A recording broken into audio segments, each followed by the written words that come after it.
What's up everyone? May kikwento ako. Another gratitude na nararamdaman ko.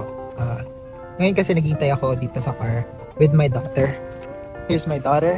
It's Mika. Sleepy siya. So cute. So, pinagmamasdan ko siya kanina. Pinagmamasdan ko siya natutulog. Na I just want to share this gratitude.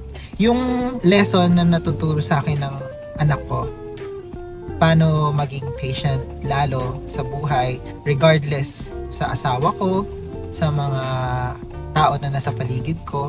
Yung pasensya ko humahaba, lumalaki dahil sa natuturong pasensya ng anak ko sa akin. Like ako na nagkakaroon ng mas malawak na pasensya dahil nga meron na akong Mika. I mean, although alam naman natin yung mga babies, di ba?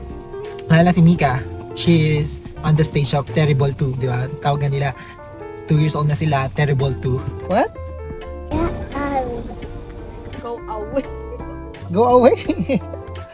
Napakakulit niya, napaka-demanding niya. Pero, in spite of that, I've learned a lot when it comes sa pasensya, sa paano magpasensya. And I'm sure, yung mga ibang may anak na, lalo na yung mga meron, mga toddlers, nakaka-relate din sa akin. For sure, nakaka-relate sila. Yung lesson na natututunan nila sa mga anak nilang mga baby pa. Ngayon, nai-apply ko siya sa ibang tao na nasa paligid ko, na nasa buhay ko ngayon. So, it's just, I'm just thankful in everything ngayon. I just want to share it to you. Yun lang. That's my Miko kwento today, for today. That's for today's video. Okay, bye.